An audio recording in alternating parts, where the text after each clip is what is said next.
Hello dear students, I am professor Brajesh Bagri और class 10th mathematics का आज हम टॉपिक लेंगे trigonometric ratios of 30 degree and 60 degree of the chapter introduction to trigonometry chapter 8 from NCERT book. Last video में हम लोगों ने trigonometric ratios calculate किए थे 45 डिग्री एंगल के लिए। आज हम ट्रिग्नोमेट्रिक रेशियोज निकालने वाले हैं 30 डिग्री और 60 डिग्री के लिए। तो देखिए डेरिवेशन कैसे होगा, हम शुरू करते हैं। सबसे पहले इस डेरिवेशन को सॉल्व करने के लिए हमें यहाँ पर एक इक्विलैटरल ट्रायंगल सपोज करना होगा।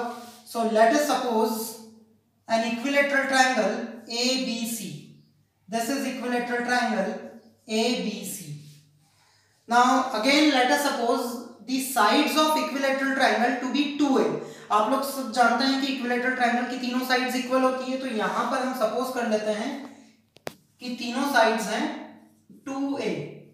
Sides of equilateral triangle are 2a and also we know that all angles of equilateral triangle are of 60 degree, ये भी आप लोग जानते हैं। So now there is one construction, आपको यहां एक कंस्ट्रक्शन करना है। Draw AD perpendicular to BC। यहां से परपेंडिकुलर आपको ड्रॉप करना है BC के ऊपर। So this AD is perpendicular to BC।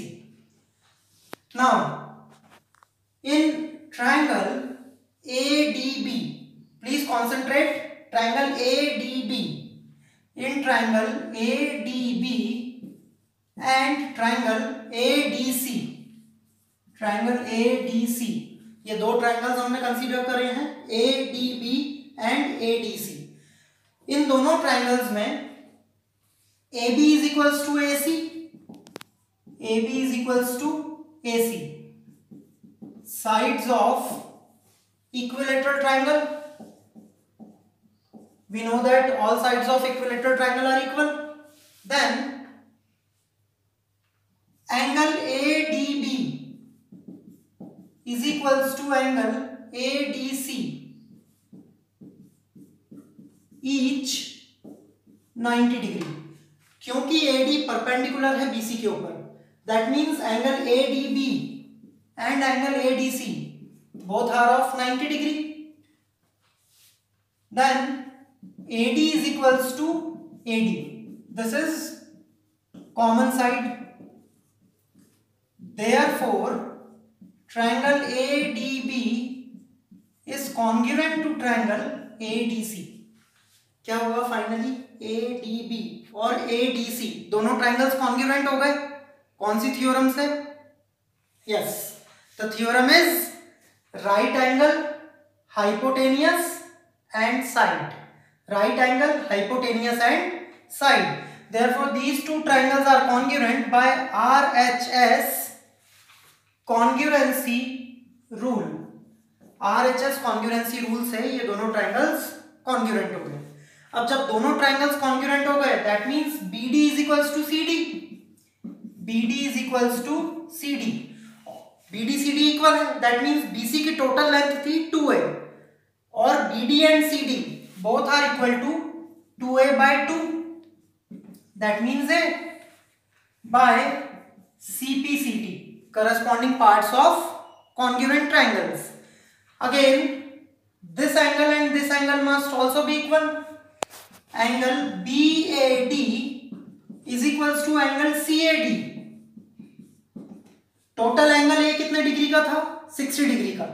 अब ये दोनों एंगल्स इक्वल हैं, that means दोनों ही 30 डिग्री के हो जाएंगे बाय CPCT अगेन। तो देखिए यहां इन दोनों ट्रायंगल्स को कॉन्ग्रुएंट प्रूव करके हमने यहां से दो रिजल्ट्स फाइंड किए हैं। एक तो ये एंगल हमने फाइंड किया है 30 डिग्री और BD की जो लेंथ है वो हमने फाइंड की है A। ओके, अब हम ट्रायंगल ADD कंसीडर करते हैं। ये जो राइट ट्रायंगल है ADB, in right triangle ADB, इस राइट ट्रायंगल ADB में AB की लेंथ 2a है, BD की लेंथ a है और हम फाइंड करेंगे AD की length by using Pythagoras theorem. So AB square is equals to AD square plus BD square by Pythagoras theorem. Values put कर देंगे यहाँ पर। AB की वैल्यू है 2a होल स्क्वायर, AD हमें फाइंड करना है, प्लस BD की लेंथ है a स्क्वायर, BD की जगह a रख दिया है यहाँ पर, और 4a square minus a square is equals to AD square, और AD square is equals to 3a square, और AD is equals to under root of 3a square. Finally AD is equals to root 3a। यहां से हमने AD की length calculate कर ली है। AD की क्या लेंथ आई है? Root 3a। ओके, तो देखिए यहां पर हमने एक इक्विलैटरल ट्रायंगल में पहले उसके एक परपेंडिकुलर ड्रॉ करा और दोनों ट्रायंगल्स को कॉन्ग्रुएंट प्रूव करके हमने AD यानी कि परपेंडिकुलर की लेंथ भी फाइंड कर ली। इसकी लेंथ आ गई है root 3a। Now this angle in triangle ABD, this angle is of 60 degree, this angle is 30 degree, this angle is 90 degree. अब यहाँ पर हम ट्रिग्नोमेट्रिक रेशियोज कैलकुलेट करते हैं। सपोज सबसे पहले हम ट्रिग्नोमेट्रिक रेशियोज कैलकुलेट करते हैं 30 डिग्री के लिए। तो यहाँ पर हम वैल्यूज फाइंड करेंगे। सबसे पहले हम फाइंड कर रहे हैं साइन 30 डिग्री की value. Sine 30 degree that means ये हमारा एंगल ऑफ कंसर्न है। ये एंगल हम कंसीडर कर रहे हैं। जो एंगल हम कंसीडर करते हैं उसके अपोजिट जो साइड होती है वो हमेशा परपेंडिकुलर होती है। So this side BD must be the perpendicular. यहां पर हम ट्रायंगल ADB कंसीडर कर रहे हैं, तो हम इतना ही पार्ट वापस से रीड्रॉ कर लेंगे। ट्रायंगल ADB, इसमें 30 डिग्री का एंगल हमने कंसीडर किया। So this side is perpendicular, this side is base and this side is hypotenuse. यहाँ पर AD की वैल्यू हमने फाइंड की थी रूट 3a। ओके, अब यहाँ पर साइन 30 डिग्री की वैल्यू हम फाइंड करेंगे। साइन का फॉर्मूला क्या होता है साइन थीटा का? Perpendicular upon hypotenuse. So perpendicular is BD upon hypotenuse is AB, and here length of BD is a upon 2a. So final answer is 1/2. Similarly we can calculate cos 30 degree.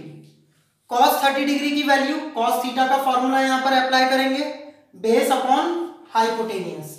Base की value है यहां पर AD upon hypotenuse is AB. So again AD is root 3a upon hypotenuse AB is 2a. So answer would be root 3/2. Now tan 30 degree, tan 30 degree, then tan theta का formula होता है perpendicular upon base, that means BD upon AD। BD की length है यहां पर a और AD की length है root 3a। So answer is 1/√3। Now cosec 30 degree which is reciprocal of sine 30 degree. Sine 30 की वैल्यू कितनी थी? 1/2, तो cosec 30 की वैल्यू हो जाएगी 2। sec 30 degree which is reciprocal of cos 30 degree, और cos 30 की वैल्यू कितनी है? रूट 3/2, और इसका रेसिप्रोकल हो जाएगा 2/√3। Then cot 30 degree which is reciprocal of tan 30 degree. tan 30 की वैल्यू है 1/√3, तो ये वैल्यू हो जाएगी √3। यहां पर ये वैल्यूज हमने 30 डिग्री लेकर सॉल्व की है। Similarly you can solve for 60 degree. 60 degree के लिए आप खुद सॉल्व कर सकते हैं। इस फिगर में चेंजेस क्या होंगे? जब हमारा एंगल ऑफ कंसिडरेशन 60 डिग्री होगा, तो जैसा कॉन्सेप्ट हम जानते हैं, रूल हमें पता है, जो भी हमारा एंगल ऑफ कंसिडरेशन होता है उसकी अपोजिट साइड हमेशा परपेंडिकुलर होती है। इस केस में जब आप 60 डिग्री का एंगल कंसीडर करेंगे तो ये परपेंडिकुलर हो जाएगा, ये बेस हो जाएगा, हाइपोटेनियस एज इट इज रहेगी। आई होप आप इसके लिए सॉल्व कर पाएंगे। यदि आपको कोई भी डाउट होता है तो आप कमेंट्स में मुझसे पूछ सकते हैं। आपको अगर वीडियो समझ में आ रहे हैं तो प्लीज लाइक कीजिए। Thank you so much.